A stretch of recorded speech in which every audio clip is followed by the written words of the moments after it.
warahmatullahi wabarakatuh. Kembali lagi bersama saya, Ani Maliha Tersiah, mahasiswi Universitas Islam Sultan Agung Semarang, Prodi Pendidikan Bahasa dan Sastra Indonesia, semester 1.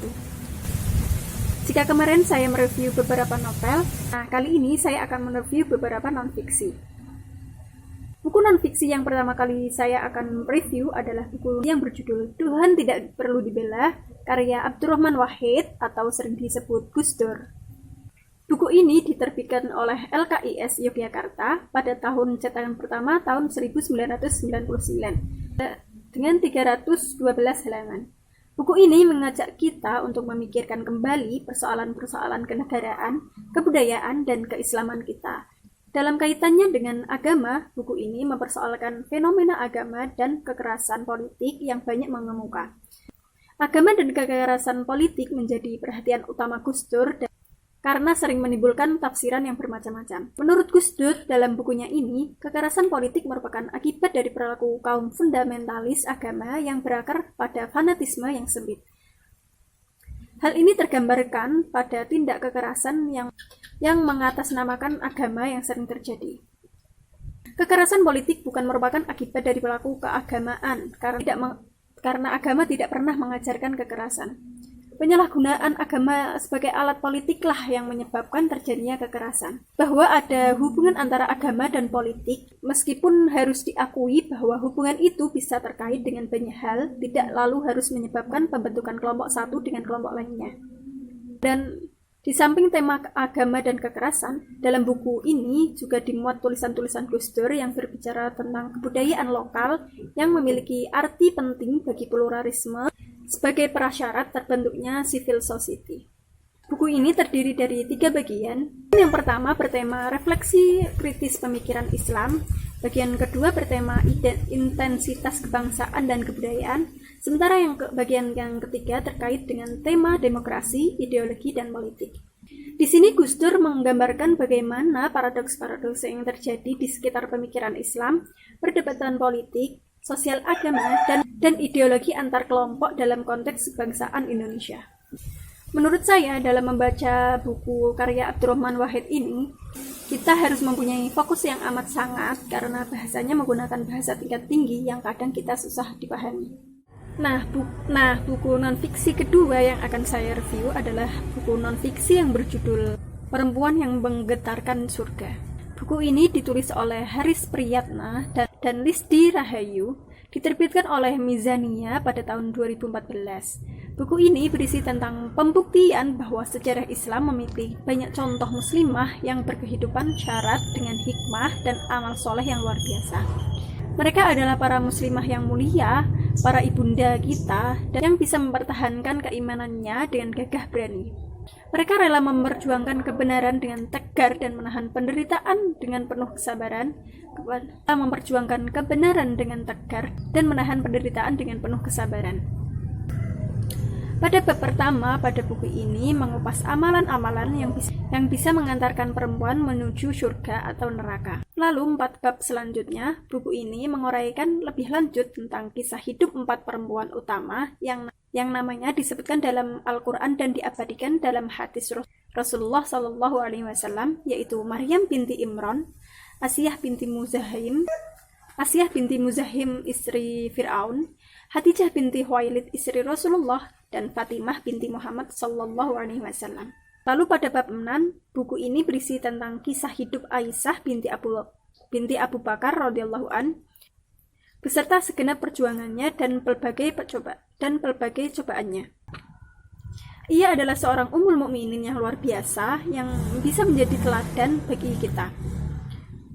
Kemudian pada bab 7 berisi tentang bagaimana mempelajari kisah para sahabiyah, terutama yang disorot adalah Ummu Sulaiman radhiyallahu anhu yang maharnya hanya berupa 2 kalimat syahadat, Asma binti Abu Bakar radhiyallahu an sang pemilik 2 selendang, dan Sumayyah binti Hutbah radhiyallahu anhu sayyidah pertama dari Islam sebagai para sahabat perempuan Nabi Muhammad SAW. Kepribadian mereka sungguh luhur, penuh dengan pengorbanan, keikhlasan, dan kesabaran. Dengan buku ini juga setelah membacanya, insya Allah kita akan mendapatkan motivasi untuk mencuri tauladan mereka dalam keimanan, dalam keimanan, kesolehan, keberanian, kecerdasan, pengabdian, serta pengorbanan. Non-fiksi yang ketiga yang akan saya review adalah non-fiksi yang berjudul Senja, Hujan, dan Cerita yang Telah Usai, yang ditulis oleh Boy Chandra dengan penerbit Media Kita pada tahun 2015. Buku ini dipersembahkan untuk orang-orang yang pernah dilukai hingga susah melupakannya. Untuk orang yang mencintai tapi dihianati, juga yang mengkhianati, lalu menyadari semua bukanlah yang terbaik untuk hati.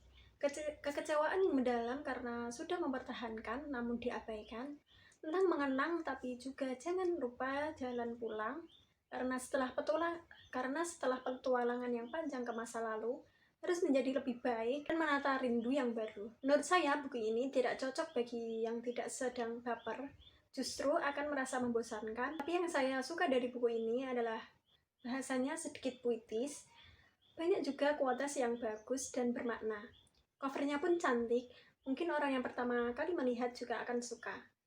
Awalnya, saya mengira Senja, Hujan, dan Cerita yang Telah Usai adalah novel. Ternyata ini adalah buku non-fiksi. Menurut saya ini adalah cerita pengalaman pribadi. Fiksi keempat yang akan saya review adalah non-fiksi yang berjudul The Winner Is Sejati. Kiat Menggapai Prestasi Sejati, ditulis oleh Afifah Afra dan diterbitkan oleh Gema Insani pada tahun 2007. Nah, buku ini ditulis khusus buat kita yang sedang mencari-cari cara untuk bisa mengembangkan potensi agar dapat berprestasi, bisa sukses di dunia dan akhirat juga tentunya. Nah, buku yang ditulis oleh Afifah Afra ini akan membuka rahasia tips suksesnya. Menjadi seorang pemenang tidak harus selalu mendapat piala, uang, dan kekuasaan. Namun, menjadi juara sejati adalah kesuksesan yang berawal dari proses panjang dan melelahkan. Motivasi, disiplin, dan tentu saja berdoa menjadi kunci sukses menjadi seorang juara. Kesuksesan sejati itu bukan bermanfaat buat diri kita sendiri, tapi juga bermanfaat untuk orang lain. Juga bukan di dunia saja, tetapi juga di akhirat nanti. Nah, yang saya suka dari buku non-fiksi ini, yaitu buku ini dikemas dengan unik, layaknya komik gitu. Jadi bagi pembaca yang tidak suka membaca, mungkin buku ini cocok karena banyak gambar dan banyak animasi-animasi yang lucu. Buku ini juga banyak mengangkat kisah Islami. Jadi kita sambil membaca, kita juga bisa tahu sejarah-sejarah. Kita juga bisa tahu sejarah-sejarah orang berprestasi dahulu. Seperti Khulafaur Rasyidin, ilmuwan muslimin al-Khawarizmi, dan lain-lain. Jadi juga bisa mengecas iman bagi pembacanya. Nah, review non-fiksi yang terakhir, yang kelima, adalah non-fiksi yang berjudul Tips Menjadi Orang Tua Arif, Positif dan Inspiratif, yang ditulis oleh Steph Child dan diterbitkan pada tahun 2019 dan dengan penerbit Gerai Ilmu dan dengan tebal halaman 296 halaman. Buku ini berisi tentang beberapa tips menjadi orang tua arif, positif, dan inspiratif. Steph Child, penulis buku ini, mengatakan bahwa jika ia harus meringkas pesan-pesan dasarnya dalam satu halaman, dia akan mengatakan bahwa orang tua yang sukses adalah orang tua. Orang tua yang sukses adalah seseorang yang mempercayakan kepada penilaian-penilaian mereka, tetapi tidak pernah berhenti belajar, menunjukkan kepada anak-anak bahwa mereka berharga dengan menyediakan waktu buat mereka, memberikan kepada anak-anak rasa harga diri dengan menunjukkan bahwa mereka mencintai anak-anak dengan tulus, membangun rasa keberniagaan diri anak yang dengan memuji mereka atas perbuatan baik yang mereka lakukan. Kelima, mengajarkan kepada anak-anak mana yang benar dan mana yang salah dengan menjadi contoh teladan yang bertanggung jawab buat mereka. Yang adalah memberikan kebebasan kepada anak-anak dalam batasan-batasan yang aman dengan membuat dan menjalankan aturan-aturan keluarga yang mudah dimengerti. Yang ketujuh yaitu mengajarkan kepada anak-anak akan kejujuran dan dengan minta maaf ketika mereka melakukan kesalahan. Dan yang terakhir, mempersiapkan anak-anak untuk hidup mandiri dengan melimpahkan tanggung jawab kepada mereka. dengan melimpahkan tanggung jawab kepada mereka. Itulah 5 non-fiksi yang telah saya review. Jika ada kesalahan dalam review saya sendiri, mohon maaf sebesar-besarnya. Sekian dari saya. Wassalamualaikum warahmatullahi wabarakatuh.